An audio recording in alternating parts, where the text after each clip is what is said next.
ज़बूर 5वीं किताब 107 ज़बूर जो 43 आयात पर मुश्तमिल है। खुदावंद का शुक्र करो क्योंकि वो भला है और उसकी शफकत अबदी है। खुदावंद के छुड़ाए हुए यही कहें जिनको उसने फिदिया देकर मुखालिफ के हाथ से छुड़ा लिया और उनको मुल्क मुल्क से जमा किया, पूरब से और पश्चिम से, उत्तर से और दक्कन से। वो बेयाबान में सहरा के रास्ते पर भटकते फिरे, उनको बसने के लिए कोई शहर ना मिला। वो भूखे और प्यासे थे और उनका दिल बैठा जाता था। तब अपनी मुसीबत में उन्होंने खुदावंद से फरियाद की और उसने उनको उनके दुखों से रिहाई बख्शी। वो उनको सीधी राह से ले गया ताकि बसने के लिए किसी शहर में जा पहुंचें। काश के लोग खुदावंद की शफकत की खातिर और बनी आदम के लिए उसके अजायब की खातिर उसकी सिताइश करते, क्योंकि वो तरसती जान को सैर करता है और भूखी जान को नेमतों से मालामाल करता है। जो अंधेरे और मौत के साए में बैठे मुसीबत और लोहे से जकड़े हुए थे, क्योंकि उन्होंने खुदा के कलाम से सरकशी की और हक ताला की मशवरत को हकीर जाना, इसलिए उसने उनका दिल मुशक्कत से आजिज कर दिया। वो गिर पड़े और कोई मददगार ना था। तब अपनी मुसीबत में उन्होंने खुदावंद से फरियाद की और उसने उनको उनके दुखों से रिहाई बख्शी। वो उनको अंधेरे और मौत के साए से निकाल लाया और उनके बंधन तोड़ डाले। काश के लोग खुदावंद की शफकत की खातिर और बनी आदम के लिए उसके अजायब की खातिर उसकी सिताइश करते,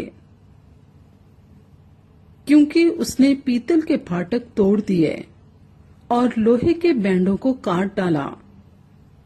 अहमक अपनी खताओं के सबब से और अपनी बदकारी के बायस मुसीबत में पड़ते हैं। उनके जी को हर तरह के खाने से नफरत हो जाती है और वो मौत के फाटकों के नजदीक पहुंच जाते हैं। तब वो अपनी मुसीबत में खुदावंद से फरियाद करते हैं और वो उनको उनके दुखों से रिहाई बख्शता है। वो अपना कलाम नाजिल फरमाकर उनको शिफा देता है और उनको उनकी हलाकत से रिहाई बख्शता है।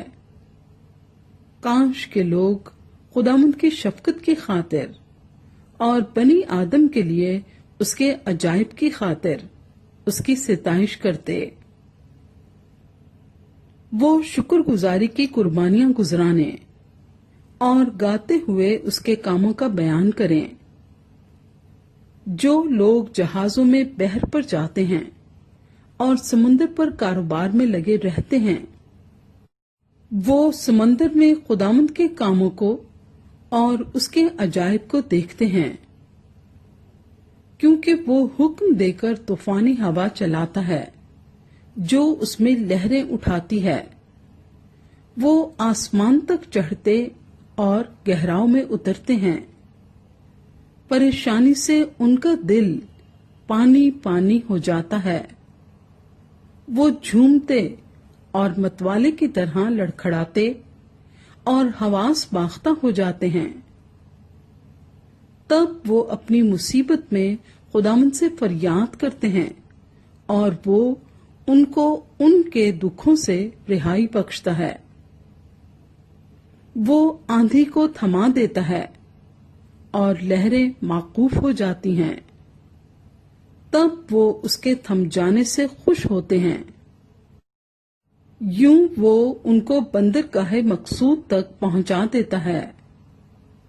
काश के लोग खुदावंद की शफकत की खातिर और बनी आदम के लिए उसके अजायब की खातिर उसकी सताइश करते। वो लोगों के मजमे में उसकी बड़ाई करें और बुजुर्गों की मजलिस में उसकी हम्द। वो दरियाओं को बेयाबान बना देता है और पानी के चश्मों को खुश्क जमीन। वो जरखेज जमीन को सराय शोर कर देता है, इसलिए कि उसके बाशिंदे शरीर हैं। वो बेयाबान को झील बना देता है और खुश्क जमीन को पानी के चश्मे। वहां वो भूखों को बसाता है ताकि बसने के लिए शहर तैयार करें और खेत बोएं और ताकिस्तान लगाएं और पैदावार हासिल करें। वो उनको बरकत देता है और वो बहुत बढ़ते हैं और वो उनके चौपायों को कम नहीं होने देता। फिर जुल्म तकलीफ और गम के मारे वो घट जाते और पस्त हो जाते हैं। वो उम्र पर जिल्लत उंडेल देता है और उनको बेराह वीराने में भटकाता है। तो भी वो मोहताज को मुसीबत से निकालकर सरफराज करता है और उसके खानदान को रेवड़ की तरह बढ़ाता है। रास्तबाज ये देखकर खुश होंगे और सब बदकारों का मुंह बंद हो जाएगा। दाना इन बातों पर तवज्जो करेगा और वो खुदावंद की शफकत पर गौर करेंगे।